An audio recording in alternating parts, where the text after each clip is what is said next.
Bonjour à tous, nous sommes avec Madame Rachel Gogua, présidente du groupe des organisations féminines pour l'égalité hommes-femmes. Avec elle, nous allons parler de son initiative de former les femmes candidates aux élections législatives. Bonjour Madame. Bonjour. Vous avez décidé de former les femmes candidates aux élections législatives. Parlez-nous de votre initiative. Ok. Le GOF, qui est le groupe des organisations féminines pour l'égalité hommes-femmes, qui a été créé depuis bientôt 5 ans, a pour mission de promouvoir la femme en politique. Et partant de là, c'est de mettre en place des dispositions qui puissent contribuer à l'atteinte de cet objectif. C'est ainsi, en 2016, nous avons formé plus de 170 femmes qui étaient intéressées à se présenter aux législatives. Sur les 170 femmes que nous avons formées et de toutes les femmes qui ont été retenues pour aller aux élections, nous avons accompagné 41 femmes. Ça veut dire 41 localités. De ces 41 localités, de ces 41 candidates, il y a 11 qui ont été élus. Le constat que nous faisons, c'est que les femmes, elles ne sont pas au même niveau que les hommes. Ce n'est pas du point de vue intellectuel. C'est du point de vue, la connaissance de l'environnement juridique, de deux, les ressources, c'est-à-dire que les ressources financières, elles font partie des plus pauvres des pauvres. Et nous disons que on a besoin de les renforcer du point de vue d'acquisition de connaissances. On a aussi besoin de les renforcer en allant sur le terrain pour sensibiliser les communautés, pour leur dire, autant que les hommes ont leur place dans la société ou dans les instances de prise de décision, autant que les femmes aussi, ayant fait des études comme les hommes, doivent aussi se retrouver là où on prend les décisions. Donc, si on veut bien voir cet accompagnement, il y a le renforcement des capacités en termes d'acquisition de connaissances. De deux, nous devons faire la sensibilisation sur le terrain pour amener les communautés à comprendre pourquoi les femmes sont candidates et qu'ils ont plus intérêt à voter pour les femmes que pour les hommes, pour des raisons évidentes que nous allons leur donner. Et de trois, nous voulons aussi mobiliser des ressources financières pour les accompagner, pour qu'elles puissent au mieux dérouler leur campagne. Vous avez dit que les femmes ne sont pas au même niveau que les hommes. Expliquez-nous un peu, qu'est-ce qui fait que les femmes ne sont pas au même niveau? Je vais vous l'expliquer. Quand vous prenez, je prends l'exemple du gouvernement. Sur près de 40 ou 50 membres du gouvernement, si on y ajoute ceux qui sont nommés à la présidence, qui ont le rang de ministre ou de ministre d'État, nous sommes à plus de 50. Et parmi ces 50, il n'y a que 8 femmes. Et ces 8 femmes, sur ces 8 femmes, il y a 2 qui sont secrétaires d'État et il n'y a que 6 qui sont ministres pleins. Vous voyez, ça, c'est les instants de prise de décision qui donnent des moyens, des capacités financières à ces personnes-là d'être à même de faire face à un certain nombre de situations. Ça, c'est un. Deuxième élément, les femmes, il y a peu de femmes directrices de cabinet. Il y a peu de femmes présidentes de conseil d'administration. Il y a peu de femmes directrices générales, soit dans le secteur privé que dans le secteur public. N'étant pas à ce niveau de décision où on a beaucoup d'avantages, ces femmes-là, elles vont, tu vois, pas à égale chance avec les hommes. Déjà, n'ayant pas beaucoup de moyens financiers, alors que les hommes qui occupent des postes qui ont beaucoup d'avantages ont plus de moyens, elles partent déjà désavantagées. C'est de ça que nous parlons. Vous êtes à votre quelle initiative de formation des femmes? Déjà, concernant les législatives, c'est la deuxième. Concernant les législatives et les candidates. Sinon, nous avons aussi organisé une formation des formatrices avec l'aide des ONG françaises. Nous avons formé nos membres pour être des formatrices pour accompagner des candidates. Et ça, c'est un élément concernant la politique. Mais il y a d'autres formations que nous avons organisées au profit de nos membres et au profit d'autres personnes. Vous pouvez nous expliquer brièvement le contenu de votre formation que vous donnez aux femmes? Bon, je n'irai pas dans les détails. Pourquoi? Parce que depuis que nous existons, nous avons été l'une des rares organisations de la société civile à accompagner les femmes en politique. Nous avons plein de projets dont nous ne parlerons pas maintenant, mais nous voudrions dire que nous avons tellement communiqué, il y a des gens qui n'ont pas pour mission ce que nous faisons, qui se sont accaparés de notre mission et qui font les mêmes choses que nous. Donc on ne peut pas trop parler.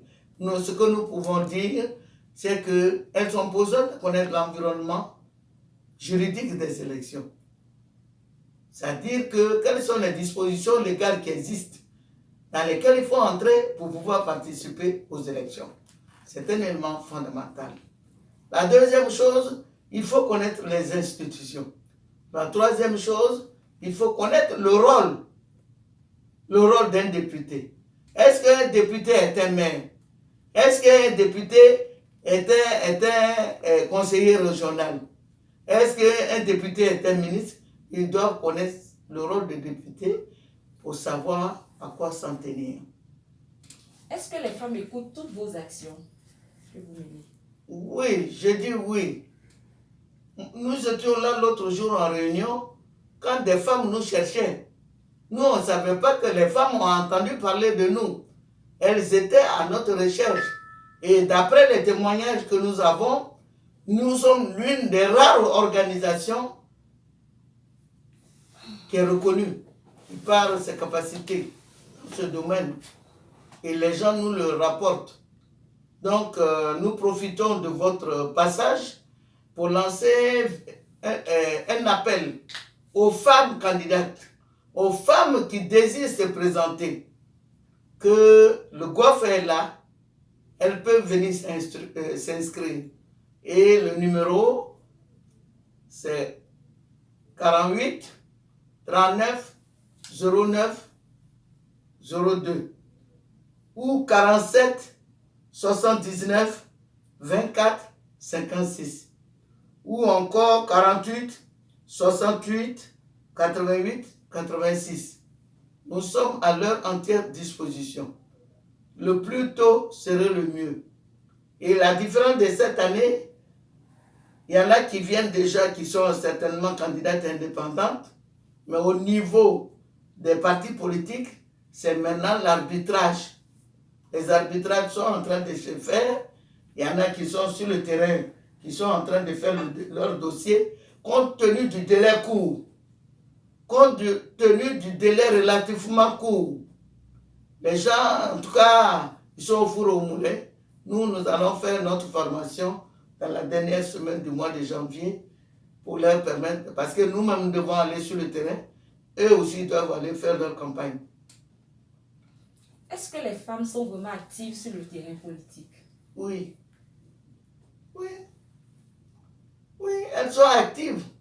D'ailleurs, ce sont elles que les hommes utilisent pour faire leur politique. Il s'agit maintenant de mettre à leur propre disposition les potentialités qu'elles mettaient à la disposition des hommes pour se faire valoir. Oui, les femmes ont les mêmes capacités, sinon les femmes ont plus d'astuces en politique que les hommes. Mais malheureusement, elles mettent tout cela au service des hommes. Et nous disons que l'heure a sonné pour qu'elles se fassent le retour de l'ascenseur. Qu'est-ce qui manque aux femmes pour qu'on leur accorde plus de place sur le terrain politique? D'abord, l'estime de soi, la confiance, et puis la persévérance, la détermination et l'audace. Et l'audace. Et je vais vous donner un exemple. Il y avait un concours d'agrégation. Et le sujet, c'était l'audace. Il y a un candidat, il a écrit ses noms, tout et tout, ses références, il a fermé. Et on a écrit l'audace. Il dit l'audace, c'est ça. Il a pris la feuille vierge, il l'a donnée. C'est celui-là qui a été admis. Pour réussir en politique, il faut avoir l'audace. Mais ce qui manque aux femmes, c'est l'audace. C'est l'audace. Il faut qu'elles soient audacieuses. Il faut oser. Il faut être déterminé. Il faut être persévérant. Il faut avoir confiance en soi. Voilà, de mon point de vue. Dites-nous, est-ce qu'il y a un critère de recrutement au niveau de la formation? Mais toutes les femmes peuvent être formées. On veut des candidates qui sont implantées dans les circonscriptions. C'est-à-dire qui connaissent la localité, là où elles veulent se présenter. Nous voulons que ces femmes-là aient été sur le terrain au moins 6 mois, sinon 1 an, 5 ans. En ce moment-là, elles connaissent les électeurs, puisqu'elles auront eu l'habitude de les fréquenter, l'habitude de les côtoyer, de mieux les connaître, de connaître leurs besoins, de connaître leur psychologie, leurs préoccupations. Ce sont ces femmes-là que nous recherchons. Des gens qui n'attendent pas le jour de la campagne pour aller sur le terrain, mais qui ont déjà préparé le terrain. Pour nous, c'est un avantage. Oui. Un mot de fait, nous sommes à la fin de notre interview. Un mot de fait à l'endroit de toutes ces femmes qui désirent prendre part à la formation. Nous voulons dire aux femmes qui désirent prendre part à la formation que notre formation, elle est gratuite. Nous ne faisons pas payer quelqu'un. Il n'y a pas droit d'adhésion, droit d'inscription, et puis il faut payer maintenant les cours. Ce sont des cours gratuits. C'est un accompagnement gratuit. Notre satisfaction, c'est qu'elles soient élues. Si elles sont élues, qu'elles soient députées à l'Assemblée nationale, nous sommes payés. Ce que nous attendons d'elles, c'est la persévérance, la détermination, l'audace, la volonté à tout prix de réussir et la volonté de convaincre les électeurs. Pour tout ça, on en parlera au cours de la formation. Merci, madame. Merci. Nous rappelons que nous sommes avec madame Rachel Gogua, présidente du groupe des organisations féminines pour l'égalité hommes-femmes. Avec elle, nous avons parlé de son initiative de former les femmes candidates aux élections législatives.